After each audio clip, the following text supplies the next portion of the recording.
Hola, soy Elena. Durante 15 años, mi familia actuó como si yo estuviera muerta, borrándome de su historia y de sus vidas como si nunca hubiera existido. Pero el día que descubrieron que me había convertido en millonaria, de repente recordaron mi nombre y me enviaron una invitación para la boda de mi hermano. La hipocresía es algo que te quema por dentro, ¿no crees? ¿Alguna vez te han tratado como si solo valieras por lo que tienes en el bolsillo? Antes de contarte lo que pasó cuando abrí ese sobre dorado y escuché la conversación que lo cambió todo, déjame un comentario diciéndome desde dónde me estás viendo, y suscríbete al canal. Créeme, no querrás perderte lo que sucede cuando la patita gorda de la familia decide que es hora de devolver el favor. Todo comenzó en una tarde de martes cualquiera, en mi oficina con vistas a la bahía de Brickell. El sol de Miami entraba a raudales, iluminando el diseño minimalista que tanto me había costado conseguir. Un espacio que gritaba orden y control, todo lo contrario a cómo me sentía por dentro. Fue entonces cuando llegó el sobre. Era grueso, de un color crema carísimo, con mi nombre caligrafiado en una elegante tinta dorada. No reconocí la letra, pero sentí un escalofrío. Dentro, la invitación a la boda de mi hermano mayor, Mateo, en una finca de lujo en Coral Gables. 15 años de silencio absoluto, ni una llamada de cumpleaños, ni un mensaje en Navidad. Y ahora esto. El papel se sentía pesado en mis manos, no por su calidad, sino por el peso de toda la historia no contada que traía consigo. La verdad es que nunca encajé en su molde. Mis padres, Javier e Isabela, siempre estuvieron obsesionados con la perfección, con la imagen que proyectaban en su círculo social de Pinecrest. Mateo era el hijo de oro, atlético, popular, el heredero perfecto. Yo, en cambio, era la niña introvertida, un poco pasada de peso, que prefería dibujar en su cuarto a ir a fiestas. A los 13 años, decidieron que mi diferencia era una mancha en su impecable retrato familiar. No hubo una gran pelea, solo una conversación fría en el estudio de mi padre, donde me informaron que iría a vivir a otro lugar, un sitio donde podrían ayudarme mejor. Al día siguiente, me dejaron en un centro de menores. Mi antigua habitación, me enteré años después, fue convertida en un gimnasio para Mateo. Fui borrada, literalmente. Unos días antes de que llegara la invitación, mi madre me llamó. Fue la primera vez que escuchaba su voz en una década y media. Sonaba extrañamente dulce, como una desconocida tratando de vender algo. Me dijo que había visto un artículo sobre mi empresa de tecnología en una revista de negocios local y que se sentía tan orgullosa. No mencionó los 15 años de abandono. No preguntó si estaba bien, si había sido feliz o si alguna vez la había necesitado. La conversación fue corta, superficial, y me dejó un sabor amargo en la boca. Fue como si estuviera tanteando el terreno, midiendo el valor de su hija recién descubierta. Colgué el teléfono sintiéndome más vacía y sola que nunca, con la certeza de que algo se estaba tramando. La confirmación de mis sospechas llegó de la forma más cruel posible. Un par de días después, llamé a mi madre para preguntarle una formalidad sobre la invitación, una excusa estúpida, lo sé.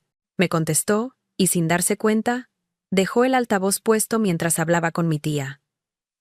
Sí, es ella, la escuché decir, con un tono conspirador. Imagínate, la revista dice que su empresa vale millones. Ahora que nuestra patita gorda se ha convertido en la gallina de los huevos de oro, seguro que traerá un regalo espléndido para la boda de Mateito. El mundo se detuvo. Patita gorda. Ese apodo, el mismo que usaban para humillarme en mi infancia, resonó en mis oídos. La sangre se me heló en las venas, pero por primera vez, el dolor no me paralizó. Se transformó en una ira fría, lúcida y terriblemente clara. En ese instante, todo cambió dentro de mí. La niña herida que durante años había anhelado su aprobación, finalmente murió. En su lugar, nació una mujer que entendió el juego a la perfección. Miré la lujosa invitación que aún estaba sobre mi escritorio de cristal. Ya no era un insulto, ahora era una oportunidad. Una oportunidad para cerrar ese capítulo, pero no en sus términos, sino en los míos. Decidí que iría a esa boda, no para reconciliarme ni para causar una escena vulgar, sino para ofrecerles un espejo en el que pudieran ver, por primera vez, el verdadero reflejo de sus acciones. Una calma gélida se apoderó de mí. Por primera vez en 15 años, sabía exactamente lo que tenía que hacer. Ya no se trataba de su aceptación, sino de mi liberación. Fui a mi habitación y abrí una pequeña caja de madera que guardo en el fondo de mi armario. Dentro hay muy pocas cosas de mi vida anterior, fragmentos que no pude dejar atrás. Saqué con cuidado una fotografía gastada, con los bordes doblados. Soy yo, a los 13 años, con el uniforme escolar que llevaba el día que me echaron. Estoy de pie frente a la entrada del centro de menores, con una mochila en la espalda y una expresión de terror absoluto en la cara. Esa niña asustada me miraba desde el pasado, y sentí una oleada de protección hacia ella. La sostuve en mis manos, y le hice una promesa silenciosa. Iba a honrar su dolor. Esta vez, nadie la iba a hacer sentir pequeña. Esa foto se convirtió en mi talismán, mi recordatorio del porqué. La única persona en el mundo a la que podía contarle esto era Lucía, la mujer que me acogió cuando no tenía a nadie, mi madre de acogida, que se convirtió en mi verdadera y única madre. La llamé esa misma noche, y le conté todo. La llamada, la conversación que escuché, la invitación, mi decisión. Lucía me escuchó en silencio, como siempre lo hacía, absorbiendo cada palabra. Su voz, cuando finalmente habló, era la calma en medio de mi tormenta. «Hija, busca la paz, no la venganza», me dijo suavemente. «Pero entiendo que necesites enfrentarlos para encontrarla. Haz lo que tu corazón te diga que es correcto para sanar. Yo siempre estaré aquí para ti». Su bendición era todo lo que necesitaba. No buscaba venganza. Buscaba justicia. Buscaba la verdad. Con mi decisión tomada y el apoyo de Lucía, el plan comenzó a tomar forma en mi mente. La invitación dorada y la vieja fotografía en blanco y negro estaban una al lado de la otra sobre mi escritorio, un contraste brutal entre la opulenta mentira de mi familia y mi cruda realidad. Ellos esperaban un cheque gordo, un regalo que pudieran exhibir como un trofeo, una prueba de que su oveja negra finalmente había servido para algo. Pero mi regalo no sería algo que pudieran depositar en el banco. Sería algo mucho más personal, algo que les devolvería lo único que ellos me habían dado a mí. Empecé a hacer llamadas, no a organizadores de fiestas ni a tiendas de lujo, sino a mi abogado. El regalo tenía que ser perfecto, inolvidable y, sobre todo, justo. Mi primera llamada fue a mi abogado, un hombre mayor y sereno llamado señor Morales, cuya firma se especializaba en derecho corporativo, pero también manejaba filantropía para clientes de alto perfil. Sentado en su oficina con paneles de caoba, que olía a libros viejos y éxito, le expliqué mi plan. Él escuchó con atención, sin interrumpir, sus ojos fijos en mí sobre sus gafas de montura fina. Cuando terminé, se reclinó en su silla de cuero. «Señorita Rodríguez», dijo con una voz grave y mesurada. «Esto es inusual. Una fundación de esta magnitud, creada con tanta rapidez y con un propósito tan específico, ¿está segura de que es la mejor manera de manejar esta situación familiar?», le respondí sin dudar, mi voz firme. «No estoy manejando una situación, señor Morales. Estoy corrigiendo un error histórico. Quiero que la fundación lleve el nombre de Lucía Torres, y quiero que los documentos estén listos para el sábado». Él asintió lentamente, reconociendo la determinación inquebrantable en mis ojos. No era una clienta pidiendo consejo, era una mujer dando una orden. Mientras el señor Morales trabajaba en los aspectos legales, mi mente no dejaba de volver al pasado, buscando el origen de esa frialdad. Recordé mi cumpleaños número 12. Mis padres habían organizado una gran fiesta en el jardín de nuestra casa en Pinecrest. Mateo, que ya era un adolescente popular, estaba con sus amigos, jugando en la piscina. Yo estaba sentada sola en un rincón, dibujando en mi cuaderno, Porque los otros niños se burlaban de mi vestido, y de que prefería los libros a los juegos. Mi madre se acercó. No para consolarme, sino para sisearme al oído. Elena, deja de ser tan extraña. Estás avergonzándonos frente a los vecinos. Al menos finge que eres normal. Esa noche, mientras todos cantaban feliz cumpleaños alrededor de un pastel enorme, yo solo sentía un vacío helado. No querían que yo fuera feliz. Querían que yo fuera un accesorio que combinara con su vida perfecta. La humillación de ese día fue solo un ensayo para el abandono que vendría después. Unos días después de hablar con mi abogado, recibí una llamada de un número desconocido. Era Mateo. Su voz, que no había escuchado en 15 años, sonaba extrañamente forzada, como un actor interpretando el papel de hermano cariñoso. Elenita.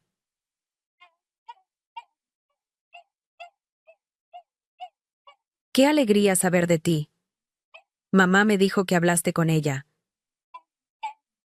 Estamos todos tan emocionados de que vengas a la boda, dijo con un entusiasmo que sonaba completamente falso.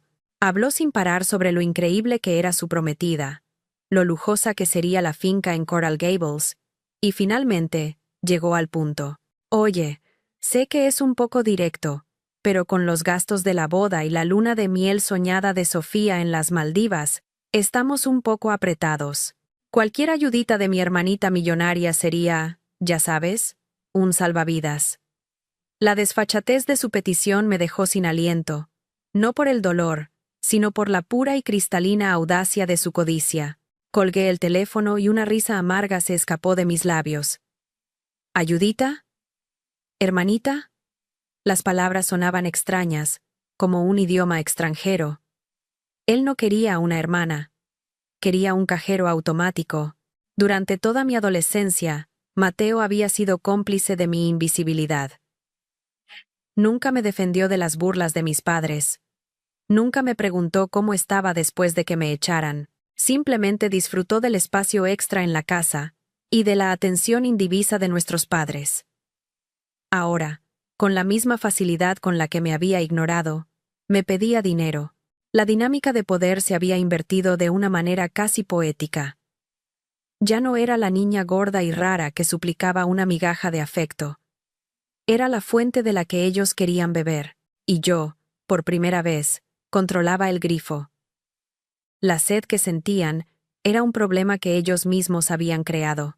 Decidí que mi apariencia en esa boda debía reflejar mi estado mental, sereno, controlado y absolutamente impenetrable. Fui de compras a las boutiques de Bal Harbour, no buscando algo que gritara, «Mírenme, he triunfado», sino algo que susurrara, «Ya no me importa su opinión». Elegí un vestido de seda de color azul profundo, de corte impecable, elegante pero severo. No era un vestido para celebrar, era una armadura. Al probármelo frente al espejo, no vi a la adolescente insegura que odiaba su reflejo.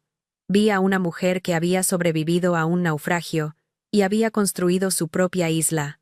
El vestido no ocultaba mis curvas, las presentaba como un hecho, sin disculpas. Por primera vez, me sentí completamente dueña de mi cuerpo y de mi historia, no como algo que debía ser corregido, sino como el testimonio de mi fortaleza. La calma que había logrado construir se hizo añicos una tarde, cuando mi teléfono vibró con un mensaje de mi madre.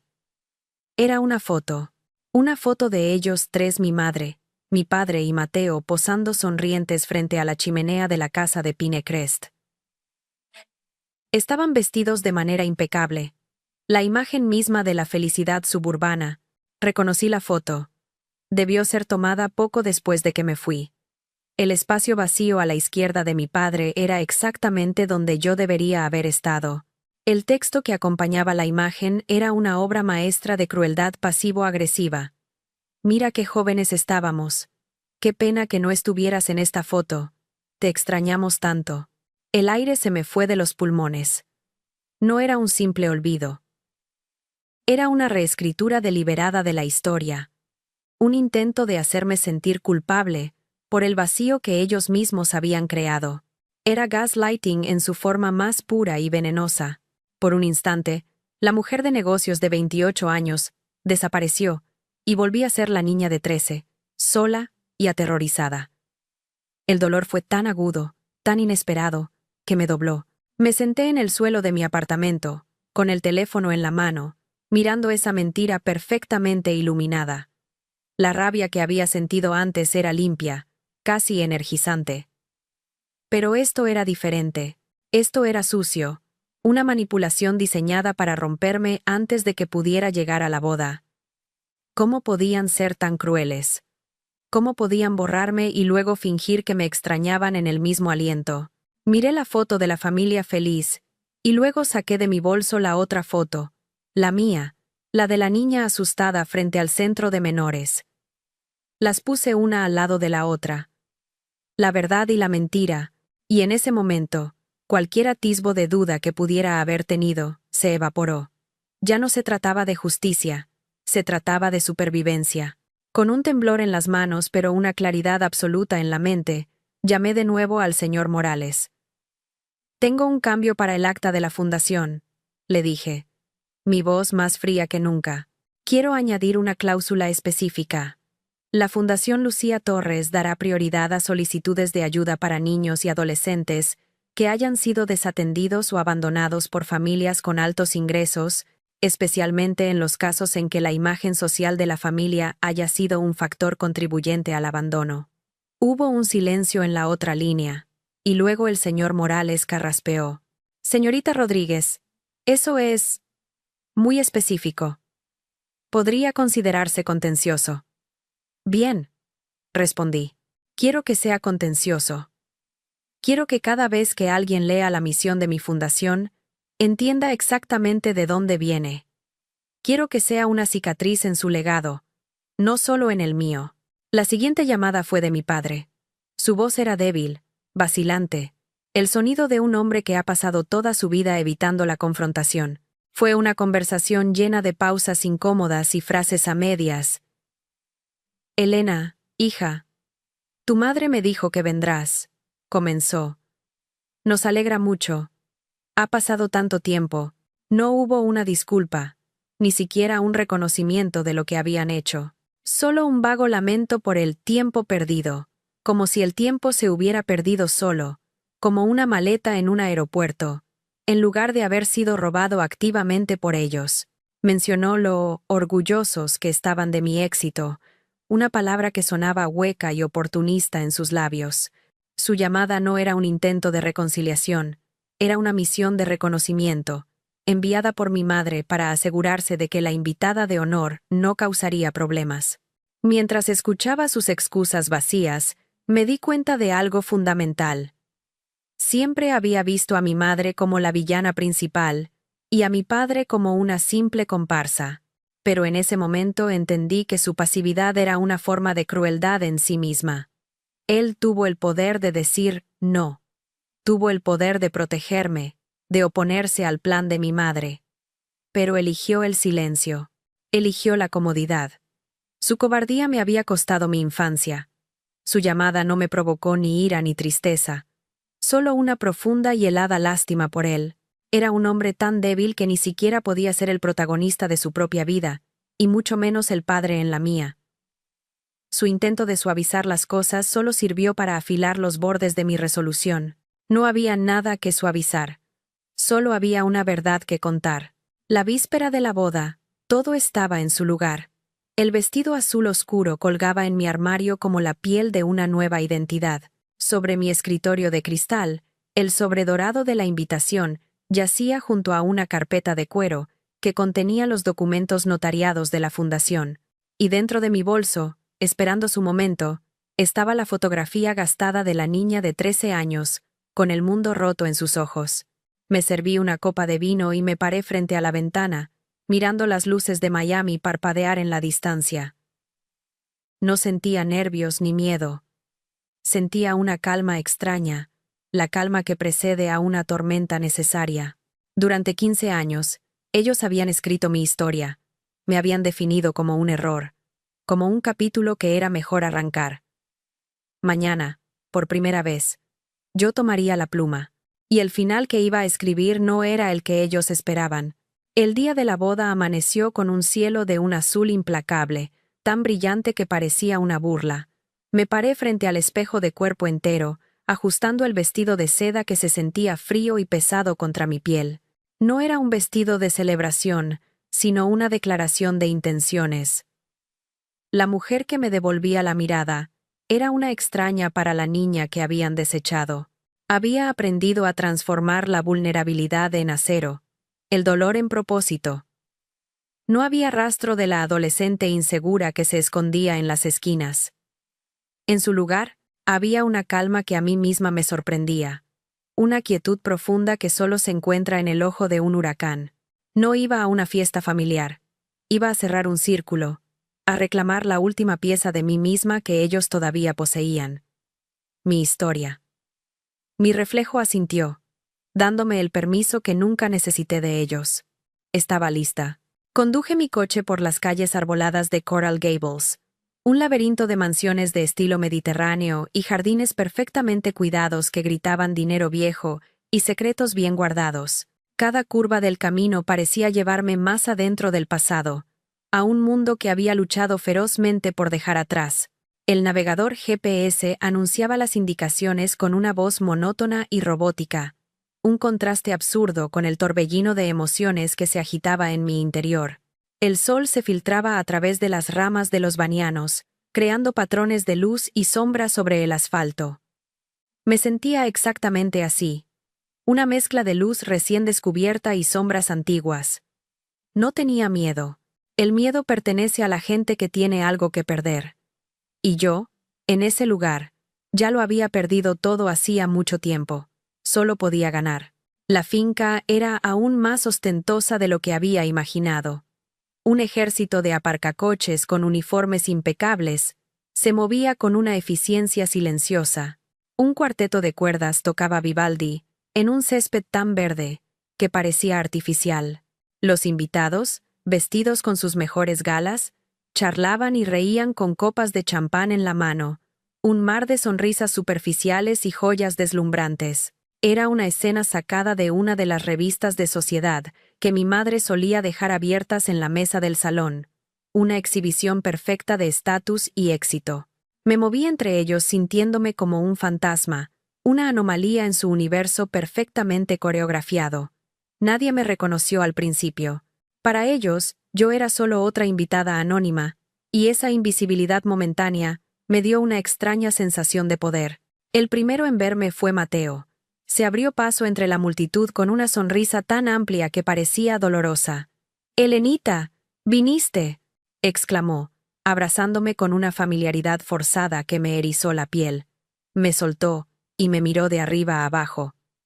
«Vaya, te ves increíble, totalmente diferente». El cumplido llevaba un filo no disimulado, una referencia directa a la niña que él recordaba.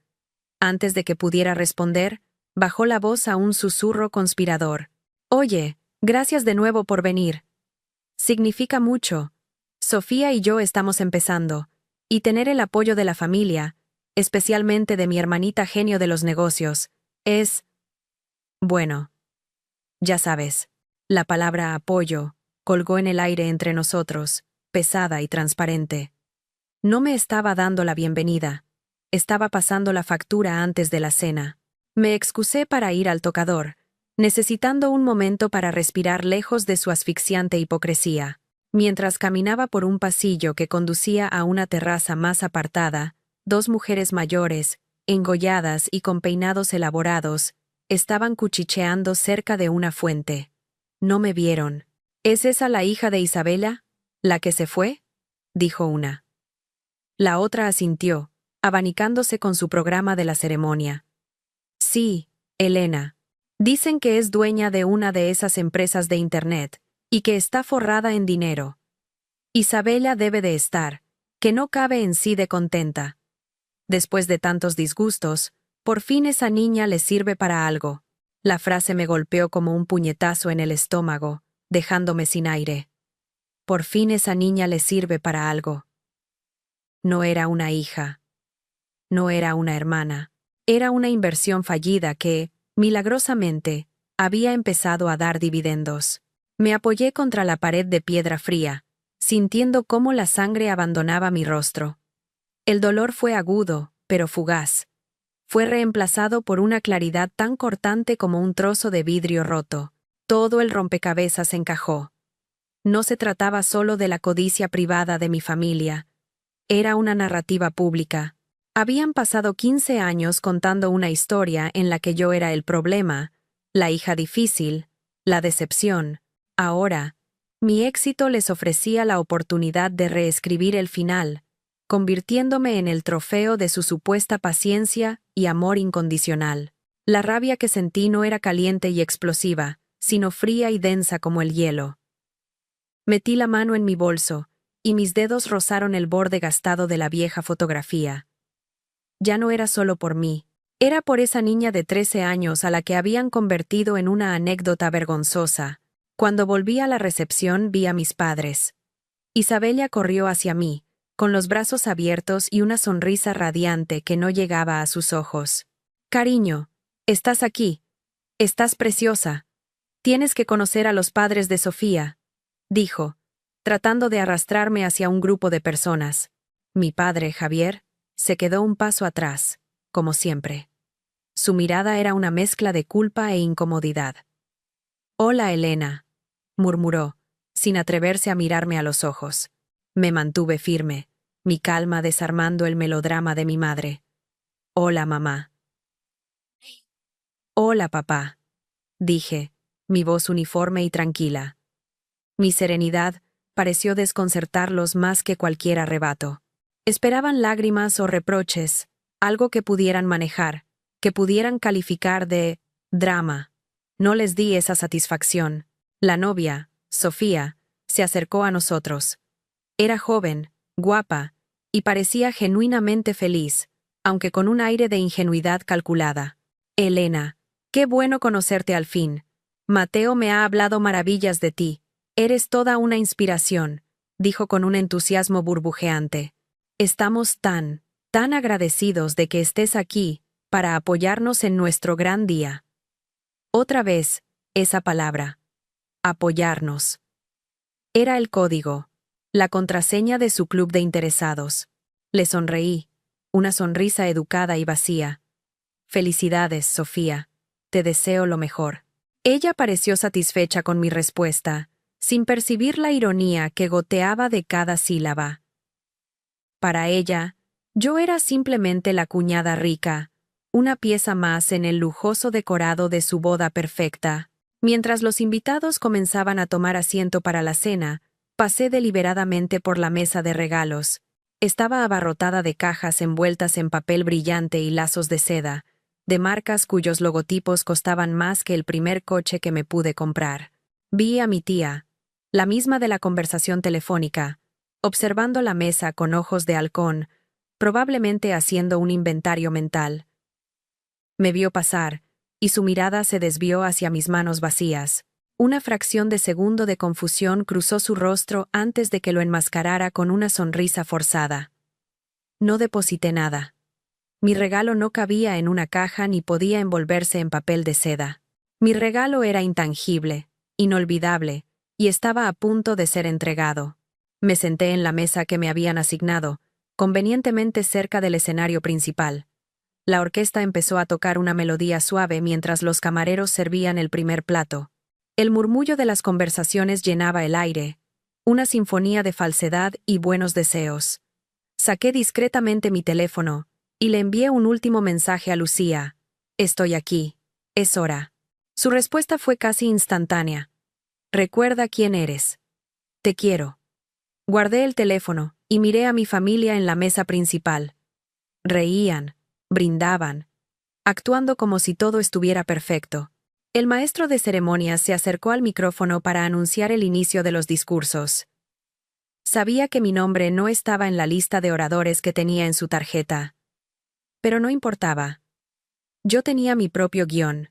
El maestro de ceremonias, un hombre con una sonrisa profesional y un bronceado falso, anunció los brindis. El primero en levantarse fue mi padre. Como padrino de boda, su discurso era una obligación, una que claramente le pesaba. Se ajustó el esmoquín, carraspeó y comenzó a leer unas palabras de una tarjeta, su voz temblando ligeramente. Habló de la familia como un ancla, del orgullo que sentía por su hijo, el hombre en que se había convertido. Luego, sus ojos se posaron brevemente en mí, una mirada fugaz y culpable. Y estamos tan felices de tener a toda la familia reunida hoy, incluyendo a mi querida hija, Elena, cuyo éxito nos llena de un inmenso orgullo. La mentira era tan descarada, tan pulcra, que una parte de mí casi la admiró. El orgullo que sentía no era por mí, sino por lo que mi éxito podía hacer por ellos. El aplauso educado que siguió a su discurso sonó hueco en mis oídos. Vi a mi madre, Isabela, secarse una lágrima inexistente del rabillo del ojo, una actuación magistral para la galería. Estaba en su elemento, la matriarca magnánima presidiendo la unión de dos familias importantes. Su sonrisa era una máscara de satisfacción, no por la felicidad de su hijo, sino por el espectáculo que había logrado montar. Observé cómo su mirada recorría el salón, evaluando a los invitados, calculando el valor de las joyas, midiendo el prestigio social que esta noche le confería. Era un general inspeccionando su ejército de apariencias. En su mundo, el amor era una transacción, y la familia, un activo. Y yo, después de 15 años de ser una deuda incobrable, de repente me había convertido en su acción más valiosa. La comprensión de esto no me dolió. Simplemente solidificó el hielo alrededor de mi corazón. Justo cuando pensaba que la farsa no podía ser más densa, la tía que había escuchado en el teléfono se inclinó hacia mi madre desde la mesa contigua. Su susurro fue lo suficientemente alto como para que yo lo oyera en un momento de calma entre canciones. Isabela, querida, qué noche, y Elena está aquí. Se ve tan diferente. ¿Ya te ha dicho qué os va a regalar? Debe ser algo espectacular, para compensar tanto tiempo perdido, ¿no crees? Mi madre simplemente le dedicó una sonrisa cómplice y un guiño, como si compartieran el secreto más delicioso del mundo.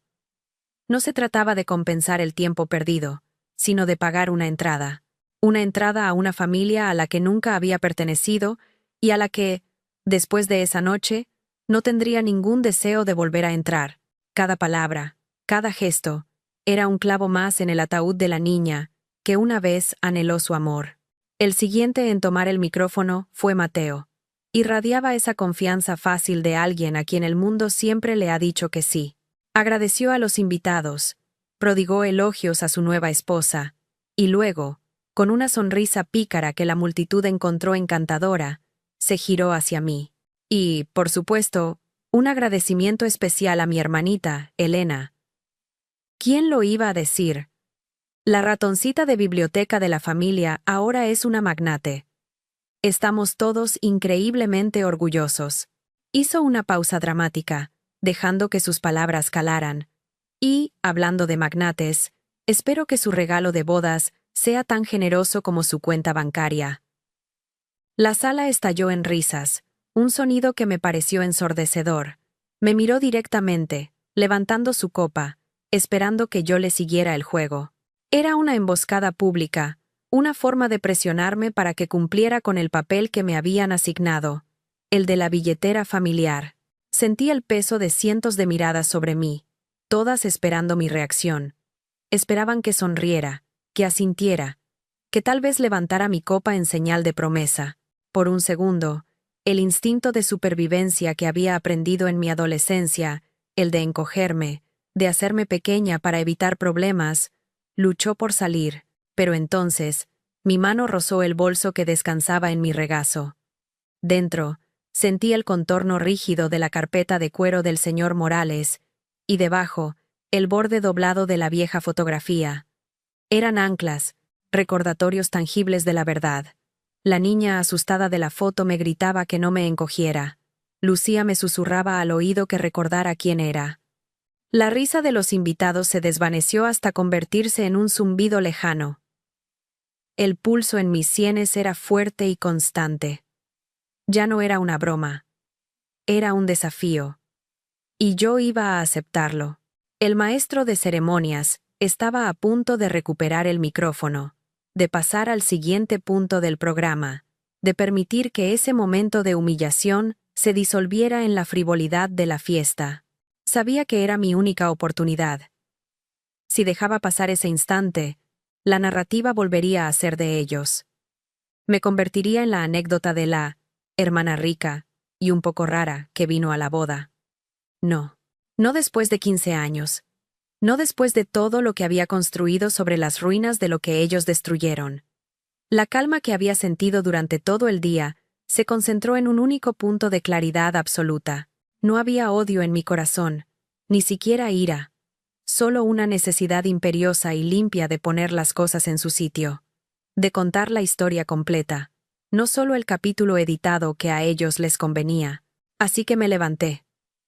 El movimiento fue lento, deliberado. El chirrido de mi silla sobre el suelo de mármol fue un sonido pequeño, pero en el silencio expectante que siguió a las risas, pareció un trueno. Primero, solo las mesas más cercanas se dieron cuenta. Luego, como una onda expansiva, las cabezas comenzaron a girar en mi dirección. Vi la confusión en el rostro de mi madre, una pequeña arruga entre sus cejas perfectamente depiladas. Vi la sonrisa de Mateo vacilar, transformándose en una mueca de incertidumbre. Mi padre simplemente bajó la mirada, como si supiera, en algún rincón cobarde de su alma, que el momento de rendir cuentas finalmente había llegado. No dije nada. Simplemente comencé a caminar hacia el escenario. Cada paso se sentía pesado, monumental. El sonido de mis tacones contra el suelo era el único sonido en el vasto salón. Era como caminar a través del agua, empujando contra la corriente de sus expectativas. Los rostros de los invitados se volvieron borrosos, un tapiz de curiosidad y sorpresa. Mi único foco era el pequeño escenario iluminado, el micrófono solitario en su pedestal. No estaba nerviosa. El miedo había sido quemado de mi sistema hacía años, reemplazado por algo mucho más duro, más duradero. Era la sensación de inevitabilidad, la certeza de que cada decisión, cada lágrima, cada noche solitaria de los últimos 15 años, me había estado guiando inexorablemente hacia este preciso momento, hacia este escenario y este micrófono. Cuando llegué al borde del escenario, el maestro de ceremonias me miró, desconcertado, pero me cedió el paso, probablemente asumiendo que esto era parte del espectáculo de Mateo. Subí los 2 escalones, sintiendo la tela de mi vestido de seda azul moverse a mi alrededor como una ola. El calor de los focos era intenso en mi cara. Agarré el micrófono. Su metal frío y liso un ancla en la realidad. La sala estaba en un silencio sepulcral. Podía sentir la tensión, la pregunta colectiva suspendida en el aire. ¿Qué iba a decir la hija perdida? ¿Qué gran anuncio iba a hacer la millonaria inesperada? Miré directamente a la mesa principal, encontrando los ojos de mi madre, de mi padre y de mi hermano. Sostuve su mirada, dejando que el silencio se estirara, que se volviera incómodo, insoportable. Por un instante eterno, nadie respiró. En sus ojos vi un desfile de emociones. Primero la expectación, luego la confusión, y finalmente, un destello de pánico incipiente, especialmente en los de mi madre. Se dio cuenta, demasiado tarde, de que la mujer que estaba en el escenario no era la niña que podían controlar, ni la invitada agradecida que esperaban. Era una extraña que tenía el poder de desmantelar su mundo perfecto con una sola frase. Me incliné hacia el micrófono, sintiendo el poder de esa atención indivisa, un poder que nunca había buscado, pero que ahora iba a usar. El regalo estaba a punto de ser entregado, y sabía, con una certeza absoluta, que sería inolvidable. Mi voz, cuando finalmente hablé, fue clara y serena, cortando el silencio como un cuchillo. Buenas noches a todos. Para aquellos que no me conocen, soy Elena, la hermana del novio. Hice una pausa, dejando que la simple declaración se asentara, una verdad que había sido negada durante una década y media. Los ojos de mi madre se entrecerraron ligeramente, una señal de advertencia que yo conocía muy bien de mi infancia. Mateo forzó una sonrisa, aunque sus nudillos estaban blancos donde apretaba su copa de champán. El aire estaba cargado de una expectativa eléctrica. Esperaban un discurso de felicitación, una anécdota divertida, el anuncio de un cheque con muchos ceros. Estaban a punto de recibir algo mucho más valioso. La verdad. Continué, mi tono peligrosamente tranquilo. Quisiera agradecer sinceramente a mi familia por este inesperado honor. La palabra honor salió de mis labios con una ironía tan fina que solo yo podía saborearla. Miré directamente a mi padre, que se removió incómodo en su asiento. Es realmente conmovedor ser invitada a un evento tan importante, especialmente porque han pasado exactamente 15 años, 54 trimestres, o 5.475 días desde la última vez que me vieron. Los números cayeron en la sala como gotas de hielo. El murmullo de las conversaciones se detuvo abruptamente. Las sonrisas educadas de los invitados se congelaron en sus rostros. Podía sentir el cambio en la atmósfera, de una curiosidad festiva a una confusión tensa. La última vez que nos vimos, proseguí, mi voz sin un atisbo de temblor, fue en una mañana de martes, el día que decidieron que ya no encajaba en sus vidas y me echaron a la calle como a un perro. Un jadeo colectivo recorrió el salón. Supongo que ser una adolescente un poco pasada de peso, introvertida y diferente, era demasiado para su foto familiar perfecta. Las palabras exactas, las que había escuchado en mi cabeza durante años, ahora resonaban en el opulento salón, desnudando la fea verdad bajo el barniz de lujo. El silencio que siguió fue absoluto, pesado, como si el aire mismo se hubiera solidificado. Ya no era su fiesta, era mi escenario. Vi cómo los rostros de mi familia se descomponían en tiempo real. La cara de Mateo se congestionó, pasando de la sorpresa a una furia púrpura. Mi padre Javier se encogió en su silla, su rostro pálido como el mantel de lino, la viva imagen de la cobardía que lo había definido toda mi vida. Pero fue mi madre la que reaccionó. Se inclinó hacia adelante, su sonrisa de anfitriona perfecta ahora una mueca de pánico y rabia. Sus labios apenas se movieron, pero pude leerlos perfectamente a través de la sala, un siseo desesperado que solo yo podía entender. Elena. Detente. Era una orden, no una súplica. La misma orden que me había dado toda mi vida.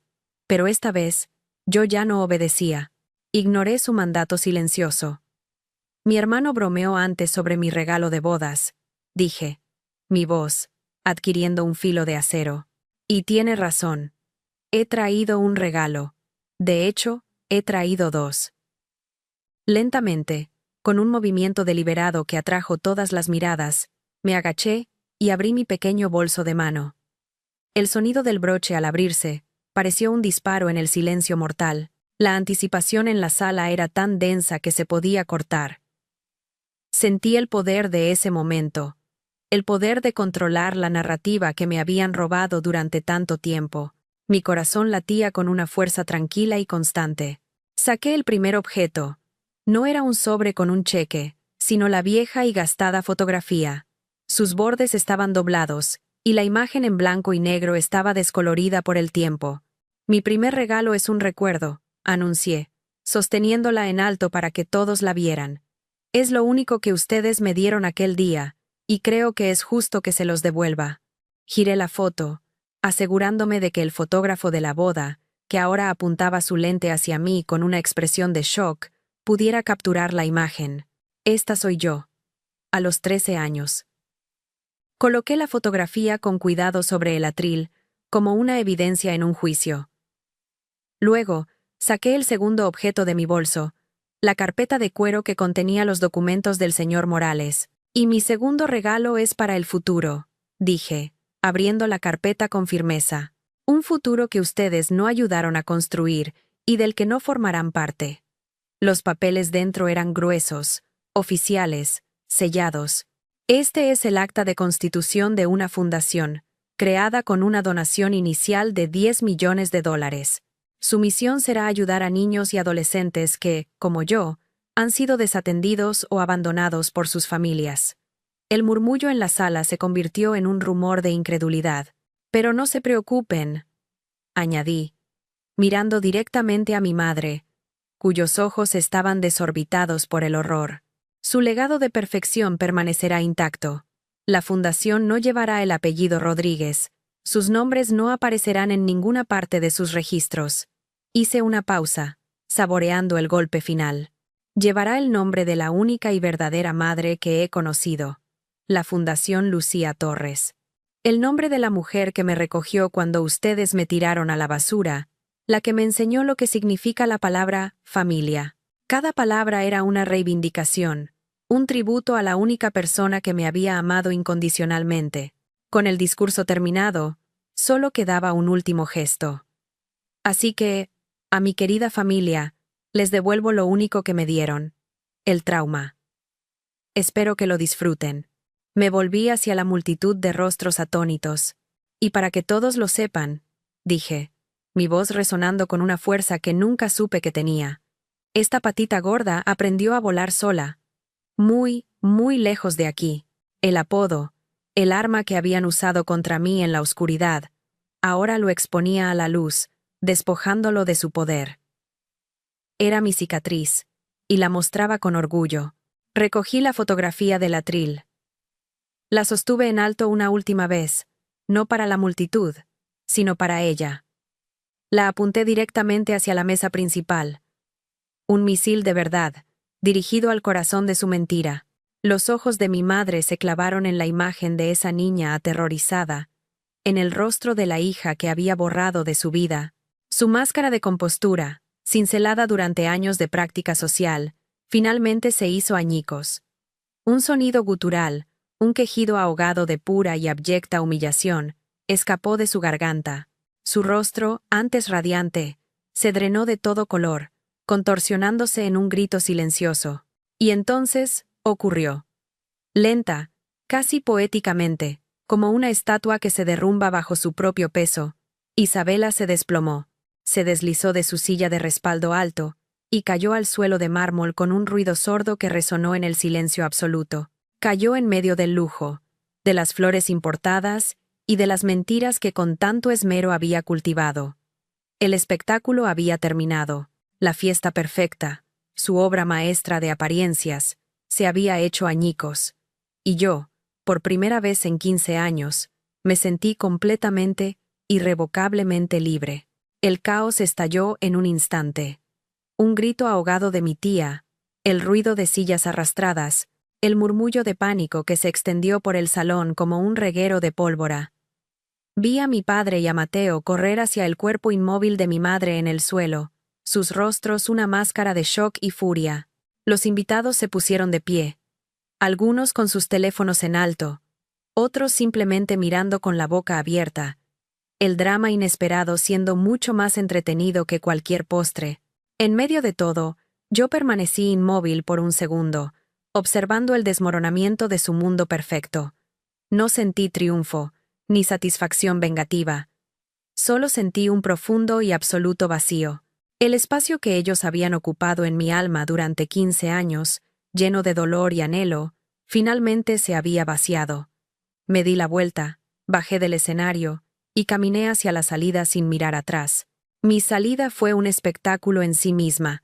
El cuarteto de cuerdas había dejado de tocar. Los camareros se habían quedado congelados con sus bandejas en la mano. Caminé a través de un mar de rostros atónitos, un pasillo de susurros y miradas incrédulas. Nadie intentó detenerme. Era como si una barrera invisible me rodeara, la barrera de una verdad demasiado cruda para ser tocada. Llegué a la entrada, donde el aire fresco de la noche me golpeó como una bendición. Le di mi ticket al aparcacoches, que me miró con los ojos muy abiertos, habiendo escuchado sin duda los ecos del escándalo. Cuando mi coche llegó, le di una propina generosa, me metí dentro y cerré la puerta. El sonido del clic fue el punto final más satisfactorio que jamás había escrito. Conduje alejándome de la finca, dejando atrás las luces parpadeantes y el sonido de una fiesta que se moría. No conduje a casa.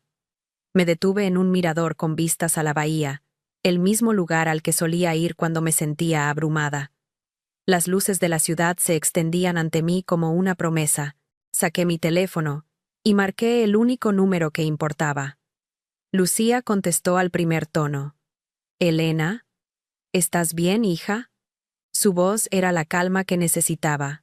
No pude hablar al principio, solo un sollozo se escapó, pero no era de tristeza, era de liberación. Le conté todo, mi voz temblorosa pero firme. Ella escuchó en silencio, y cuando terminé, hubo una pausa. Estoy orgullosa de ti, mi niña, dijo finalmente, su voz llena de un amor inquebrantable. No por haberlos herido, sino por haberte defendido. Honraste tu dolor, y lo convertiste en algo bueno. Ahora, ven a casa, y por primera vez, supe que realmente tenía un hogar al que ir. La reacción de mi familia llegó como era de esperar, de forma indirecta. Unos días después, recibí un largo mensaje de una prima lejana que siempre se había mantenido al margen. Me contó que la boda se había cancelado abruptamente después de mi partida. Mi madre fue llevada al hospital por un ataque de nervios, aunque fue dada de alta a las pocas horas. Mi padre, aparentemente, se encerró en su estudio y no habló con nadie. Y Mateo. Mateo había explotado en un torbellino de rabia, gritando obscenidades sobre mí a quien quisiera escuchar, culpándome de haber arruinado el día más feliz de su vida. La novia, Sofía, se había ido con sus padres, llorando. La fachada perfecta se había hecho añicos, y ellos no tenían las herramientas para recoger los pedazos. Leí el mensaje, lo borré, y no sentí nada más que una lejana indiferencia. Su circo ya no era mi problema. Mateo intentó contactarme, por supuesto. Durante una semana, mi teléfono fue bombardeado con llamadas de números desconocidos y mensajes de texto llenos de veneno. No contesté a ninguno. Finalmente, me dejó un correo de voz, un monólogo furioso de 3 minutos, que escuché una sola vez, como un forense examinando una prueba. Me llamó monstruo, ingrata. Dijo que les había robado la dignidad y que le debía una compensación por la boda cancelada. Su voz estaba llena de una indignación que solo puede sentir alguien que cree tener derecho a todo. No había ni un ápice de remordimiento o autoconciencia. Después de escucharlo, con una calma absoluta, bloqueé su número, el de mi madre y el de mi padre. Fue un acto simple, digital, pero se sintió como cerrar con llave la puerta de una prisión. Como era de esperar en un círculo social tan pequeño y chismoso, la historia se filtró. Aparecieron un par de notas en blogs de sociedad de Miami, describiendo el dramático colapso en la boda de los Rodríguez. La narrativa que intentaron vender era la de una hija desequilibrada y vengativa que había regresado para destruir a su amorosa familia. Pero la verdad tenía su propia fuerza. Simultáneamente, emití el comunicado de prensa oficial, anunciando la creación de la Fundación Lucía Torres, detallando su misión de ayudar a jóvenes desatendidos. El contraste entre sus chismes y mi acción concreta fue evidente. Dejé que mi trabajo hablara por mí. Mientras ellos se ahogaban en su humillación, yo estaba construyendo un legado. La opinión de su mundo dejó de importarme por completo. Unas semanas más tarde, llegó una carta con el matasellos de Pinecrest. Era de mi padre. Por un momento, dudé en abrirla. ¿Qué más podía decir? Pero la curiosidad, o quizás la necesidad de un cierre total, me venció. La caligrafía de Javier era temblorosa. La carta no era una disculpa. Era una excusa. Una larga y serpenteante justificación de su pasividad, culpando a la naturaleza difícil de mi madre y a su propio deseo de mantener la paz. Escribió que siempre me había querido, pero que no sabía cómo oponerse. Era la confesión de un hombre débil, un fantasma en su propia vida. No sentí ira, solo una profunda y helada lástima. No respondí. Fui a la cocina, encendí un quemador de la estufa, y vi cómo el papel, con sus mentiras y su cobardía, se convertía en cenizas. En los meses que siguieron, algo dentro de mí se asentó. La ansiedad de bajo grado que había sido mi compañera constante durante años, simplemente se disipó. Vendí mi apartamento minimalista en Brickell, que de repente se sentía más como un búnker que como un hogar. Compré una casa en Coconut Grove, una con grandes ventanales y un jardín lleno de bugambillas. Lucía vino a quedarse el primer fin de semana, y mientras la veía leer en el patio, sentí una paz que el dinero nunca podría comprar. Mi trabajo en la empresa seguía siendo exigente, pero ahora estaba impulsado por la pasión, no por la necesidad de demostrar mi valía a fantasmas del pasado. La Fundación Lucía Torres comenzó a revisar sus primeras solicitudes, y cada historia que leíamos reafirmaba que había tomado la decisión correcta. Hoy, la vieja fotografía de la niña de 13 años ya no está escondida en una caja. Está en un marco sencillo sobre mi escritorio, aquí en mi nueva casa. Ya no la miro con dolor. La miro con respeto. Es un recordatorio, no del abandono, sino de la supervivencia. Es el retrato de la niña que tuvo que morir para que la mujer que soy hoy pudiera nacer. Ya no tengo familia biológica, no en el sentido tradicional. Isabela, Javier y Mateo son solo nombres en un certificado de nacimiento, ecos de una vida que ya no es la mía. Mi familia es Lucía, son mis amigos, son los jóvenes a los que mi fundación ayudará. Ya no busco un lugar en la foto perfecta de nadie. He aprendido a pintar mi propio cuadro, con todos sus colores, sus luces y sus sombras. Y finalmente, es una obra de arte en la que me siento orgullosa de vivir. Durante mucho tiempo, creí que mi valor estaba atado a la aprobación de mi familia. Pensaba que si era lo suficientemente buena, lo suficientemente exitosa, lo suficientemente diferente a la niña que ellos recordaban, entonces, quizás, me querrían. Pero lo que aprendí en esa finca de lujo, bajo las luces de una fiesta que no era para mí, es que el verdadero valor no te lo da nadie. Lo reclamas tú, no se encuentra en una cuenta bancaria, ni en el aplauso de los demás, ni siquiera en una disculpa que nunca llegará. Se encuentra en el momento en que te miras en el espejo y te reconoces. No como la versión que otros quisieron que fueras, sino como la persona que sobrevivió a sus expectativas. Esa es la única opinión que realmente importa. La palabra familia puede ser complicada. Para muchos, es sinónimo de amor y apoyo incondicional. Para otros, como para mí, fue una jaula dorada de juicios y condiciones. La lección más importante que Lucía me enseñó, no con palabras, sino con su ejemplo, es que la familia no siempre es la que te toca por sangre. La verdadera familia es la que te elige, la que te ve en tu peor momento y decide quedarse. Es la que riega tus raíces en lugar de cortarlas. Construir esa familia elegida, ese círculo de apoyo genuino, es un acto de amor propio más poderoso que cualquier intento de encajar donde no te quieren. Mi verdadera familia no comparte mi ADN, comparte mi alma. Y eso es un lazo mucho más fuerte. Ellos intentaron borrar mi capítulo, reescribir mi historia para que encajara en su narrativa de perfección. Pero olvidaron una cosa fundamental. Yo era la autora de mi propio libro. Y tú también lo eres. Tu pasado, tus cicatrices, las injusticias que has sufrido, no son el final de tu historia, son el prólogo, son la fuente de tu fuerza. Tomar el micrófono, ya sea literal o metafóricamente, y contar tu propia verdad, es el acto de liberación más grande que existe. No para herir a otros, sino para sanarte a ti mismo, para decir en voz alta, esto me pasó, pero esto no me define.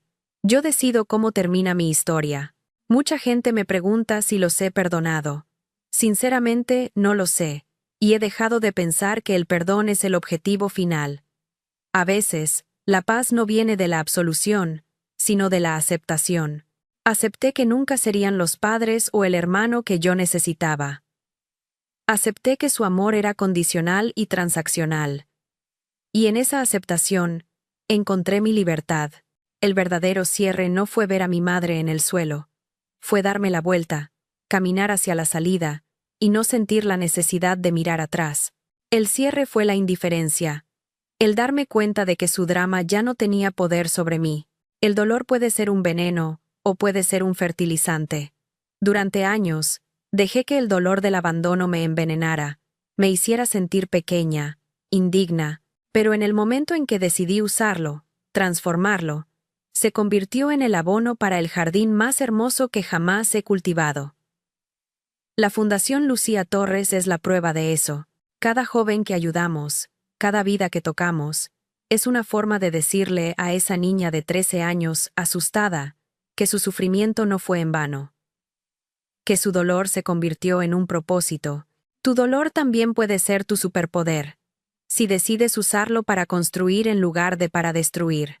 Y si estás viendo esto, quizás es porque tú también has sentido ese peso, esa sensación de ser invisible para las personas que más deberían verte.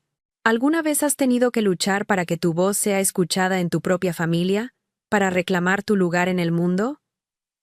Antes de que te vayas, quiero que sepas que este espacio es para historias como la nuestra. Suscríbete al canal y únete a esta comunidad, porque aquí, nadie es invisible. Tu historia importa, tu voz tiene poder, y mereces ser escuchado. Créeme, juntos, somos más fuertes. Al final, la mayor riqueza que he conseguido no está en mi cuenta bancaria, ni en el nombre de mi empresa. Es la paz que siento al despertarme por la mañana, en una casa llena de luz, sabiendo que soy la única dueña de mi vida. Es la risa de Lucía en el jardín. Es la libertad de ser, sin pedir permiso ni disculpas. Es saber que la patita gorda no solo aprendió a volar, sino que construyó sus propias alas. Y te prometo una cosa. Tú también puedes construir las tuyas. Solo tienes que decidir que mereces el cielo.